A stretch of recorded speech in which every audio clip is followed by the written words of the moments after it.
Hi friends, welcome to Chinnalatha YouTube channel. నేను ఈరోజు కాకరకాయ ఫ్రై ఎలా చేయాలో చూపెడతాను. వంటలు రాని వాళ్ళు కూడా ఈజీగా చేసేలా, చేదేమీ రాకుండా చూపెడతాను. తక్కువ ఇంగ్రీడియంట్స్తో చూసేయండి.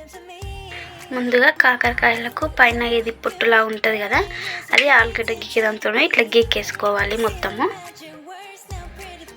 ఇది మొత్తం గీకకూడదు, ఇట్లా ఓన్లీ పైన ఇట్లా బొడపలు ఉంటుంది కదా, అది మాత్రమే ఇట్లా మామూలుగా గీరుకోవాలి. ఇప్పుడు వీటిని ఇలా రౌండ్గా కోసుకోవాలి.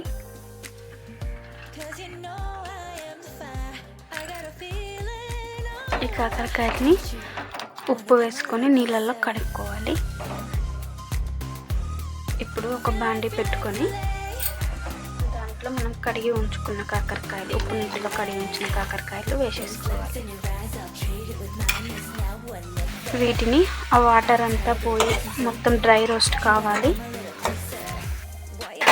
కాకరకాయలు ఇలా డ్రై రోస్ట్ అయ్యాక దీంట్లో ఒక 2 టేబుల్ స్పూన్స్ ఆయిల్ పోసుకోవాలి. పోసుకున్నాక ఒక 5 మినిట్స్ వీటిని మళ్ళీ మగ్గించుకోవాలి నూనెలో. ఇలా కొద్దిసేపు నూనెలో వేయించుకున్నాక దీంట్లో కారం, ధనియాల పొడి, కొద్దిగా గరం మసాలా, టేస్ట్కి తగినంత సాల్ట్ వేసుకోవాలి. వేసుకొని బాగా కలుపుకోవాలి. దీంట్లోనే కొద్దిగా అల్లం పేస్ట్ వేసుకొని బాగా కలుపుకోవాలి. ఇప్పుడు దీన్ని మళ్ళీ ఒక 5 నిమిషాలు మగ్గించుకోవాలి. కాకరకాయ ఇలా మంచిగా మగ్గాక దీంట్లో కొద్దిగా కొత్తిమీర వేసుకుంటే కాకరకాయ ఫ్రై రెడీ. ఇది నేను సింపుల్గా ఉండేలా చూపించాను, ఏం ఇంగ్రీడియంట్స్ ఎక్కువ లేకుండా.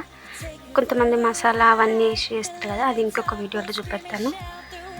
మీరు చేసి చూసి కామెంట్ చేయండి, లైక్ చేయండి, షేర్ చేయండి, సబ్స్క్రైబ్ చేసుకోండి.